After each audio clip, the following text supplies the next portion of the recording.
भारत और पाकिस्तान के बीच बढ़ते तनाव को देखते हुए सरकार से लेकर भारतीय सेना सब एक्शन के मोड में है। देश के विपक्ष के साथ साथ सभी राजनीतिक दल इस मुद्दे पर सरकार के साथ में खड़े हुए हैं। इस मामले में मुंहतोड़ जवाब देने की मांग कर रहे हैं और इसी क्रम में AIMIM के प्रमुख असदुद्दीन ओवैसी ने मंच से पाकिस्तान को करारा तमाचा जड़ा है। उन्होंने पाकिस्तान के इतिहास और वर्तमान का जिक्र करते हुए उन्हें ऐसा सुना डाला जो पाकिस्तान में बैठे हुक्मरान अगर सुन ले तो उन्हें ये हजम नहीं होगा। असदुद्दीन ओवैसी 27 अप्रैल को महाराष्ट्र के परवणी में थे, जहां उन्होंने एक जनसभा को संबोधित किया। इस दौरान उन्होंने कहा कि लश्कर तैयबा पाकिस्तानी हुकूमत और ISI की नाजायज औलाद है। उन्होंने सरकार से गुजारिश की कि पाकिस्तान को फाइनेंशियल एक्शन टास्क फोर्स यानी कि FATF की ग्रे लिस्ट में डाला जाना चाहिए। ओवैसी ने कहा कि पाकिस्तान हमसे सिर्फ आधे घंटे पीछे नहीं है, बल्कि वो हमसे आधी सदी पीछे है। उन्होंने कहा कि पाकिस्तान का पूरा बजट हमारे रक्षा बजट के बराबर भी नहीं है। उन्होंने कहा कि ऐसे मुश्किल वक्त में भारत के लोगों को एक होना पड़ेगा। पड़ोसी दुश्मन के खिलाफ करारा जवाब देने के लिए मजबूत रहना होगा। ओवैसी ने पहलगाम हमले में शामिल आतंकवादियों और उनके आकाओं को उनकी कल्पना से परे दंडित करने के प्रधानमंत्री नरेंद्र मोदी के बयान का स्वागत किया। ओवैसी ने कहा कि उनकी पार्टी राष्ट्रहित में सरकार की ओर से उठाए गए किसी भी कदम का समर्थन करती है। उन्होंने सरकार से जवाबदेही तय करने की अपनी मांग भी दोहराई है। हैदराबाद में संवाददाताओं से मुखातिब ओवैसी ने कहा कि पीड़ित परिवारों के लिए न्याय तभी सुनिश्चित होगा जब जवाबदेही तय की जाएगी और आतंकियों को दंडित किया जाएगा। आप सुने कि ओवैसी ने क्या कहा। ये LET पाकिस्तान की हुकूमत की ISI की एक नाजायज औलाद है। और फिर आप ये भी जानते हैं कि हमारे भारत के संविधान में आर्टिकल 355 है जो इस बात को कहता है कि मरकजी हुकूमत की जिम्मेदारी है कि किसी रियासत में अगर बाहर से हमला होता तो उसको रोके, और बैनुल-अक़वामी कानून हमको इस बात की इजाजत देता है कि हम पाकिस्तान की एयरफोर्स, पाकिस्तान की नेवी का ब्लॉकेट करें और करना भी चाहिए। हमको इस बात की इजाजत देता है कि हम इंटरनेट का उनका उसको जैम करें, हैकिंग कराएं हमारे एथिकल हैकर्स के साथ जो इस मुल्क में बड़े पैमाने पर हैं।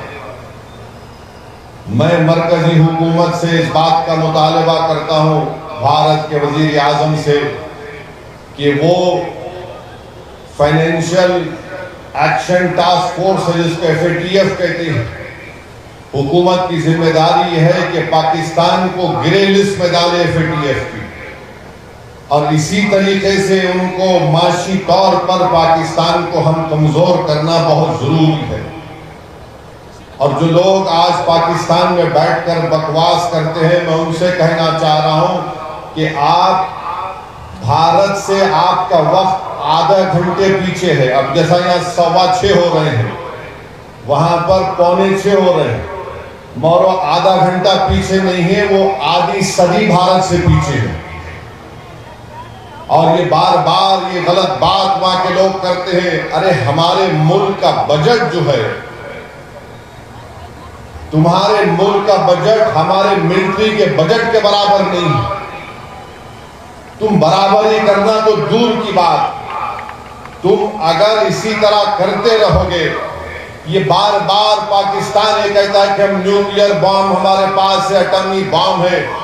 याद रखिए, अगर आप किसी मुल्क के अंदर जाकर मासूम लोगों को मारेंगे तो कोई भी मुल्क खामोश नहीं बैठने वाला है,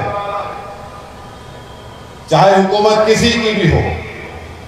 मगर इस तरह से आकर हमारी भारत की सरजमीन पर हमला करना और मजहब पूछकर किसी को गोली मारना, तुम कौन से दीन की बात कर रहे हो? तुम तो खवारिज से बदतर हो, तुम तो ISIS के जानशीन हो जो हरकत किए हैं। हम मुल्क के हुक्मरानों से कह रहे हैं कि तुम्हारी डिटरेंस पॉलिसी पर तुम गौर कर लो। आपने सर्जिकल स्ट्राइक किया, हमने तायीद की। आपने बालाकोट किया, हमने तायीद की। आपने नोटबंदी की, कहा कि खत्म हो जाएगी, मगर पड़ोसी मुल्क से लोग आ रहे हैं, तुम्हारी डिटरेंस पॉलिसी को देख लो। और अगर आपको मौसर कार्रवाई आप जो मुनासिब समझते करिए, पूरी अपोजिशन पार्टीज ने कहा कि करो, मगर ऐसी कार्रवाई करो कि दोबारा किसी भारत के भारतीय की जान ना जाए, कोई दहशतगर्द आकर यहां पर हमला ना करे। आप एक मौसर कार्रवाई करो। और बार बार मुझे तो मीडिया वाले बोल रहे कि पाकिस्तान के वो ऐसा बोले, वो ऐसा बोले। मेरे भाई, मुल्क बहुत बड़ा है। मैंने आपसे कहा कि पाकिस्तान हमसे आधी सदी पीछे है। तुम कुछ नहीं बना सकते वहां पर, ना तुम दवा बना सकते, ना तुम वहां पर टायर बना सकते, और तुम बड़ी बड़ी बातें करते हो। और तुम्हारा ही वजीर दिफा कह दिया कि मगरबी ताकतों के गंदे खेल का हम हिस्सा बने।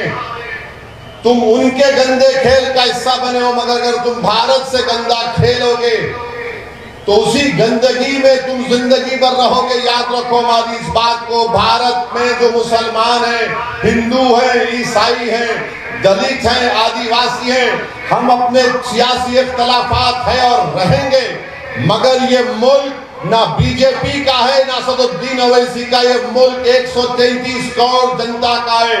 और अगर कोई इस मुल्क के खिलाफ इस तरह के दहशतगर्दी करेगा तो मुल्क एक शीशा पिलाई हुई दीवार की तरह पहले भी खड़ा था और आज भी खड़ा है। तुम हमारे इत्तेहाद को तोड़ नहीं सकते। हमारे बुजुर्गों ने 47 में जिना के पैगाम को अपनी जूती पर रखकर उसको ठुकरा दिया था। तुम्हारा टू नेशन की थियरी नाकाम साबित हुई। तुम्हारे पास गड़बड़ है, बलूचिस्तान में गड़बड़ है, तुम्हारे पास टीटीपी का मसला है, तुम उसकी तरफ देख लो, वरना याद रखो बहुत से कार्रवाई हो सकती है और होगी इंशाअल्लाह ताला। तो मेरे अजीज दोस्तों और बुजुर्गों, ये बात को बयान करना बहुत जरूरी था। अब मुल्क के अंदर के हालात पे बयान कर रहा हूं। अंदर के हालात ये हैं कि हम अपने वजीर आजम से कहना चाह रहे हैं कि आप तारीख में अपना कैसे नाम लिखाना चाहते हैं, एक सियासतदान के तौर पर या स्टेट्समैन के तौर पर।